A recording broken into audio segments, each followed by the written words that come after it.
Pembahasan kali ini pada poin 1.1, pengertian dan efektivitas sistem pengendalian internal.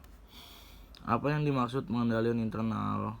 Pengendalian internal adalah suatu sistem dan prosedur dari sebuah perusahaan untuk melindungi aset-aset di dalam perusahaan. Pengertian pengendalian internal menurut para ahli adalah prosedur-prosedur dan proses-proses yang digunakan perusahaan untuk melindungi aset, aktiva, dan kekayaan perusahaan, mengelola informasi secara akurat, serta memastikan kepatuhan pada hukum dan peraturan yang berlaku. Tujuan dari pengendalian internal adalah menyediakan keyakinan yang memadai bahwa 1. Aset telah dilindungi dan digunakan untuk keperluan bisnis. Dalam kurung, artinya aset suatu perusahaan dilindungi serta digunakan sesuai dengan kebutuhan perusahaan dan tidak meleset dari prosedur ketentuannya. 2. Informasi bisnis akurat. Dalam kurung, informasi setiap aset benar dan jelas adanya. Tidak dilakukan penggandaan suatu informasi atau pembuat informasi yang tidak akurat. 3. Karyawan mematuhi hukum dan peraturan yang berlaku. Dalam kurung, karyawan mematuhi setiap aturan yang ada dan menjalankannya dengan sungguh-sungguh, mengabdi pada perusahaan dengan menjalankan visi perusahaan. Dari tujuan di atas, maka sistem pengendalian internal dapat dikelompokkan menjadi dua bagian. 1.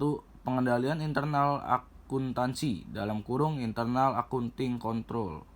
Pengendalian intern akuntansi meliputi persetujuan, pemisahan antara fungsi operasi, penyimpanan dan pencatatan, serta pengawasan fisik atas kekayaan. 2. Pengendalian internal administrasi. Internal administrative control.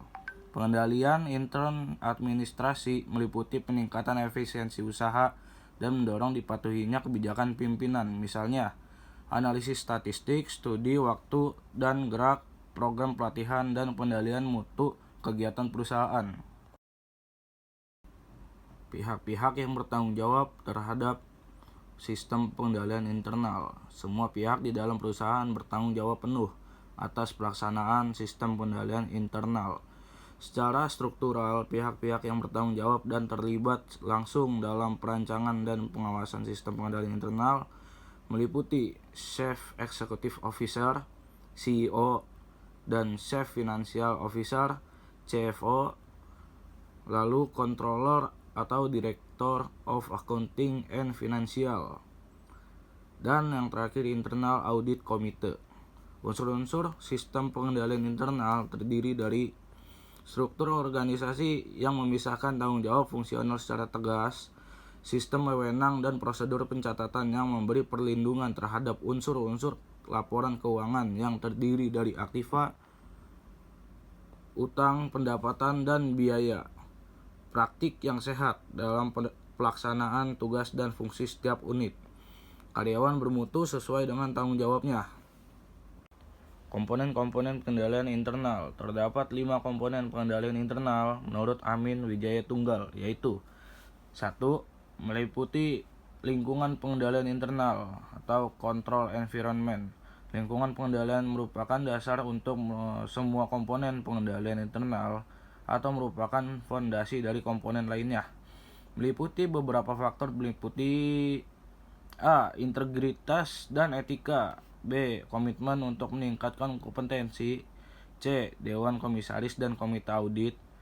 D. Filosofi manajemen dan jenis operasi. E. Struktur organisasi. F. Kebijakan dan praktik sumber daya manusia. 2. Penilaian resiko, risk assessment, terdiri dari identifikasi resiko. Identifikasi resiko meliputi pengujian terhadap faktor-faktor eksternal seperti pengembangan teknologi, persaingan, dan perubahan ekonomi. Faktor internal diantaranya kompetisi karyawan, sifat dari aktivitas bisnis, dan karakteristik pengolahan sistem informasi. Sedangkan analisis resiko meliputi kemungkinan terjadinya resiko dan bagaimana mengelola resiko. 3. Aktivitas pengendalian atau control activities, terdiri dari kebijakan dan prosedur yang menjamin karyawan melaksanakan arahan manajemen. Aktivitas pengendalian meliputi review terhadap sistem pengendalian, pemisahan tugas, dan pengendalian terhadap sistem informasi. 4. Informasi dan komunikasi, information and communication. Sistem informasi yang relevan dengan tujuan pelaporan keuangan yang mencakup sistem akuntansi terdiri atas metode dan catatan yang dibangun untuk mencatat, mengelola, meringkas, dan melaporkan transaksi entitas atau baik peristiwa maupun kondisi, dan untuk memelihara akuntabilitas untuk aset, utang, dan ekuitas yang bersangkutan. Lalu 5. Pemantauan atau monitoring. Suatu tanggung jawab manajemen yang penting adalah membangun dan memelihara pengendalian internal. Manajemen memantau pengendalian internal untuk mempertimbangkan apakah pengendalian tersebut dimodifikasi sebagaimana mestinya jika perubahan kondisi menghendakinya. Lalu pada poin 1.2, Sarbanes-Oxley Act 2002 dan pengaruhnya pada pengendalian internal serta pelaporan keuangan. Sarbanes-Oxley Act atau SOA adalah hukum federal Amerika Serikat yang ditetapkan pada 30 Juli tahun 2002. Sarbanes-Oxley Act atau SOA dibuat oleh Association Certified Fraud Examiner atau ACFA Annual Fraud Conference ke-14 dan disahkan Kongres Amerika di Chicago. Sarbanes-Oxley Act (SOA) diterbitkan sebagai jawaban dari Kongres Amerika Serikat terhadap berbagai skandal pada beberapa korporasi besar, seperti sebut saja kasus Enron, WorldCom, dan lainnya. Kasus-kasus tersebut merugikan stakeholder dan pengguna laporan keuangan seperti kreditor, investor, pemegang saham, pemerintah, dan masyarakat umum.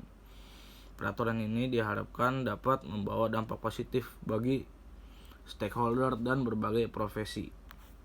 Tujuan dari Sarbanes-Oxley Act 2002 atau ZANG 2007 adalah 1. Meningkatkan kepercayaan publik akan pasar modal. 2. Menerapkan tata pemerintahan yang baik.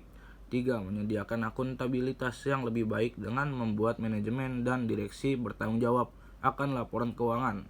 4. Meningkatkan kualitas audit. 5. Menempatkan penekanan yang lebih kuat pada struktur di sekitar dunia usaha untuk mencegah, mendeteksi, dan menginvestigasi kecurangan dan perbuatan yang tidak baik. Dan isi dari Sarbanes-Oxley Act 2002 antara lain mengutip dari Parhat 2019. 1.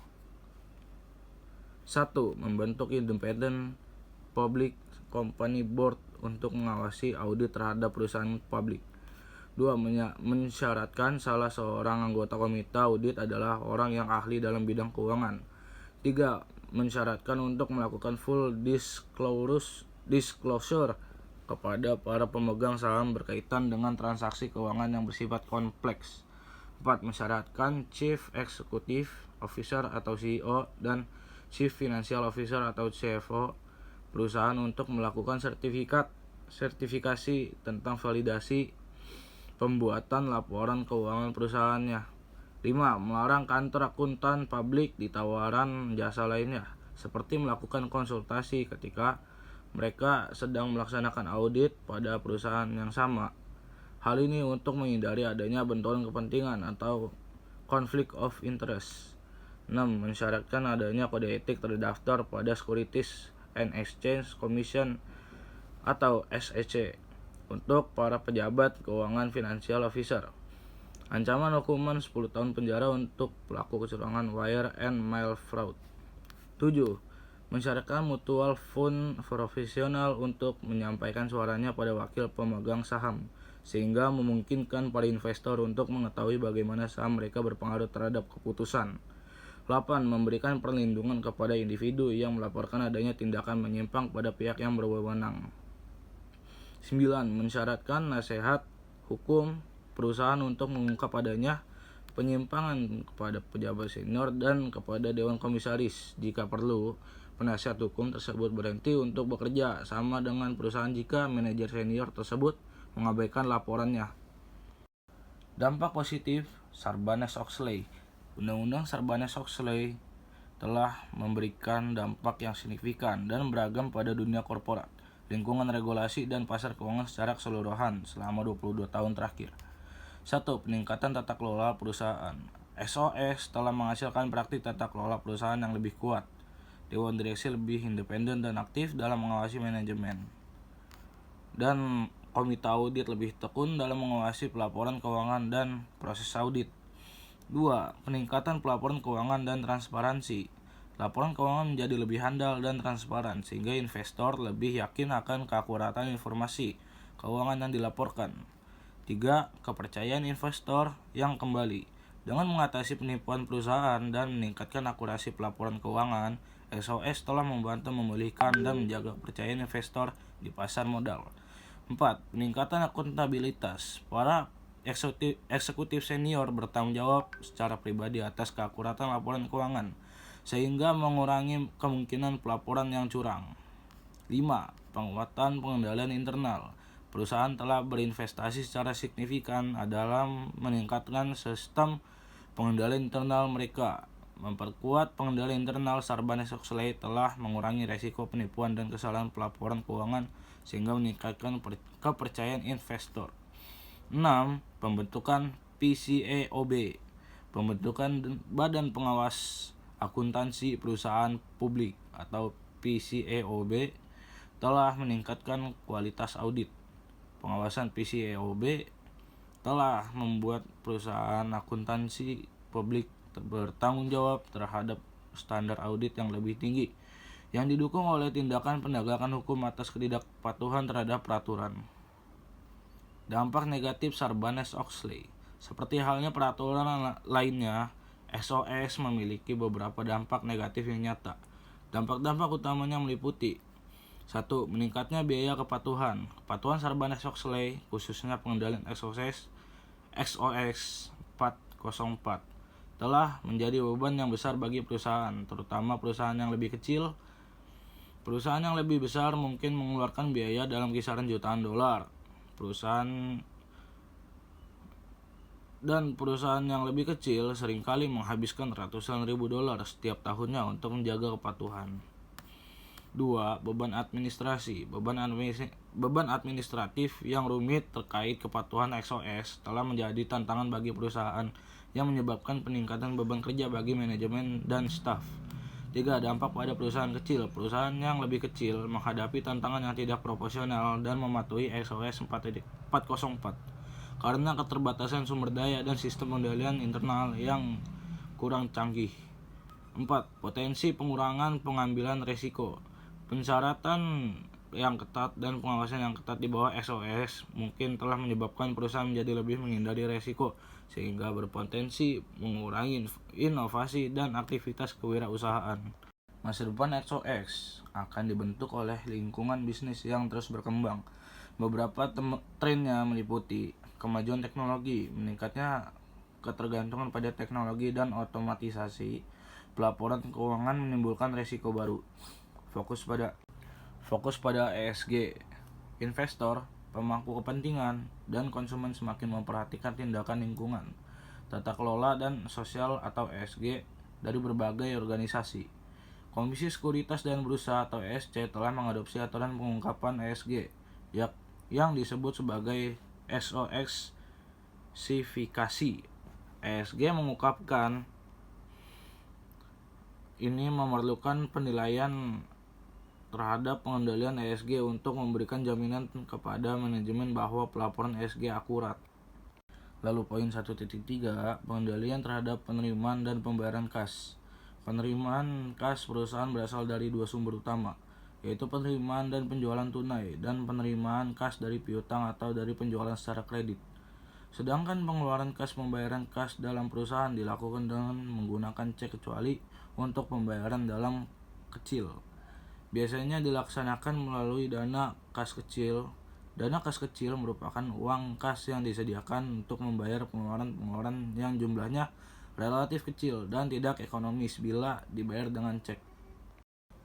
Pengendalian terhadap penerimaan kas. Kas yang diterima dari penjualan tunai. Register kas yang digunakan untuk mengendalikan kas sebagai berikut.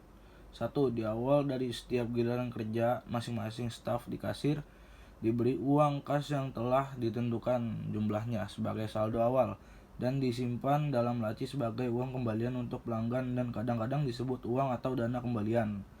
2. Ketika kasir memasukkan angka penjualan, biasanya ada layar monitor yang menghadap ke sisi pelanggan yang akan menunjukkan jumlahnya. 3. Di akhir masa giliran kerja, kasir dan pengawasannya menghitung kas dalam laci kasir. Lalu kas yang diterima melalui cek atau giro. Kebanyakan faktur perusahaan dirancang agar para pelanggan mengembalikan potongan faktur yang berisi jumlah tagihan yang disebut slip pembayaran atau remittance advice bersama dengan lembar pembayaran mereka. Pengendalian pembayaran kas. 1. Sistem voucher atau voucher system merupakan serangkaian prosedur untuk mengizinkan liabilitas dan pembayaran kas. Voucher adalah suatu dokumen yang memberikan bukti pemberian izin membayar kas atau melakukan transfer dana elektronik. Dalam sistem manual, sebuah voucher biasanya disiapkan setelah seluruh dokumen pendukung yang diperlukan diterima. Saat voucher disiapkan untuk pembelian barang, voucher harus dilengkapi dengan faktur dari pemasok, pesanan pembelian, dan laporan penerimaan barang. Setelah voucher disisipkan, voucher tersebut disampaikan untuk mendapat persetujuan pembayaran. Setelah disetujui, voucher dicatat dalam akun dan disimpan berdasarkan tanggal jatuh tempo. Setelah dibayar, voucher dicatat dengan cara yang sama seperti pembayaran utang. 2. Kas yang dibayar dengan transfer dana elektronik. Contohnya, kita bisa menarik kas dari rekening bank menggunakan mesin ATM. Penarikan yang kita lakukan adalah contoh transfer dana elektronik. Pengaruh pengendalian tahapan penerimaan dan pembayaran kas ke keuangan. Pengendalian terhadap penerimaan dan pembayaran kas memiliki pengaruh signifikan terhadap keuangan perusahaan, terutama dalam menjaga keakuratan laporan keuangan dan mencegah penyalahgunaan dana. Pengendalian yang efektif dapat meningkatkan transparansi, mengurangi resiko kecurangan, dan memastikan bahwa kas dikelola dengan efisien.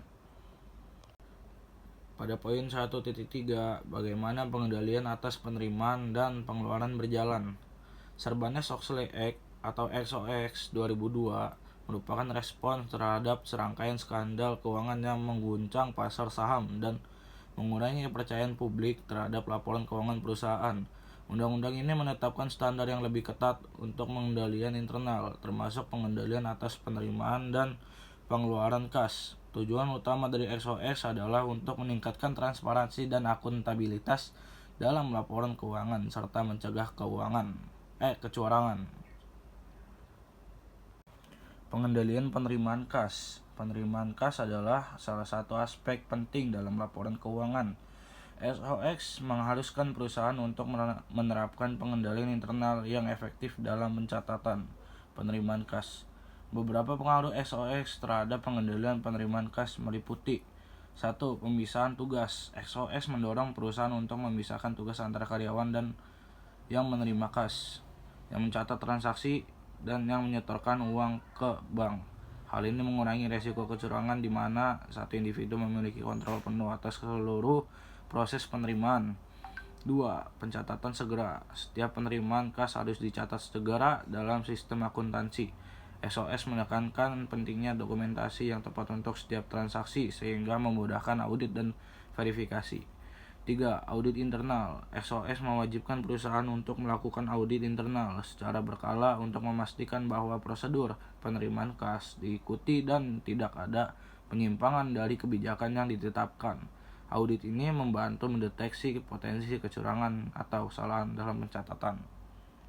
Pengendalian pengeluaran kas. Pengeluaran kas juga merupakan area yang sangat diperhatikan dalam SOX. Beberapa pengaruhnya terhadap pengendalian pengeluaran kas meliputi: 1. Otorisasi pengeluaran terhadap setiap pengeluaran harus mendapatkan otorisasi dari pihak berwenang sebelum dilakukan. Ini memastikan bahwa semua pengeluaran adalah sah dan sesuai dengan anggaran yang telah ditetapkan. 2. Pemisahan tugas. Sama seperti pada penerimaan, pemisahan tugas dalam proses pengeluaran sangat penting. Karyawan yang membuat permintaan pembayaran tidak boleh sama dengan mereka yang memproses pembayaran, sehingga mengurangi resiko penyalahgunaan. 3. Dokumentasi pendukung. Semua pengeluaran harus dilakukan dan didukung oleh dokumentasi yang memadai, seperti faktur dan kwitansi, untuk memastikan bahwa pengeluaran tersebut sah dan dapat dipertanggungjawabkan. 4. Rekonsiliasi akun. Melakukan rekonsiliasi akun secara rutin untuk memastikan bahwa semua transaksi tercatat dengan benar dan tidak ada kesalahan dalam pencatatan. Asal-usul diterbitkannya pengendalian internal Sarbanes-Oxley Act. Sarbanes-Oxley Act diterbitkan untuk memproteksi kepentingan investor dengan cara menciptakan tata kelola perusahaan yang baik, good corporate governance, full disclosure, dan akuntabilitas dalam perusahaan. Untuk mewujudkan hal tersebut, Sarbanes-Oxley Act mengatur mengenai pengendalian internal perusahaan secara lebih intensif.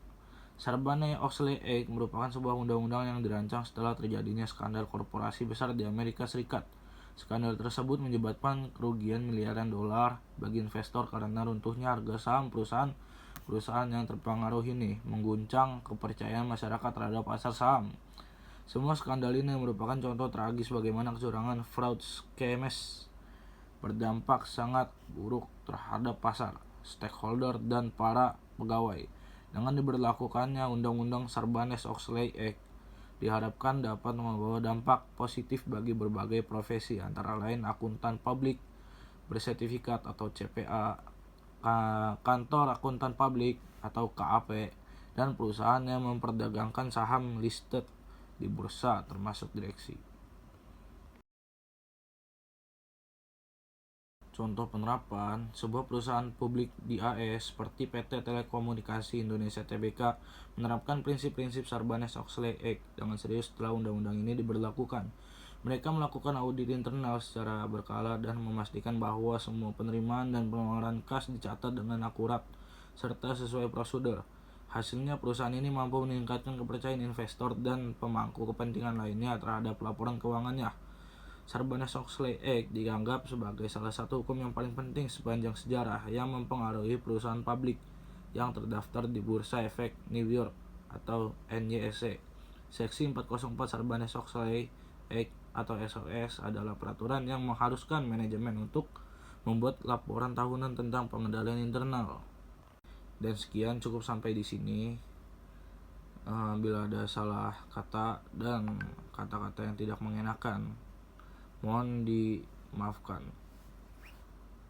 Saya tutup presentasi kali ini. Kesimpulannya adalah materi yang telah dibahas meningkatkan pemahaman tentang peran sistem pengendalian internal atau SPI dalam menjaga kredibilitas dan integritas laporan keuangan. Karena SPI adalah fondasi yang kuat bagi setiap organisasi. Ia berfungsi untuk mencegah, mendeteksi, dan memperbaiki kesalahan. SOX telah menjadi standar untuk implementasi SPI di seluruh dunia, menekankan bahwa manajemen harus bertanggung jawab atas sistem pengendalian internal dan pelaporan keuangan yang akurat. Pengaruh SPI pada pelaporan keuangan SPI yang berfungsi dengan baik memiliki kemampuan untuk meningkatkan kualitas dan keandalan laporan keuangan. Kesalahan pencatatan, kecurangan, dan penyimpangan informasi keuangan dapat diminimalkan dengan SPI yang baik.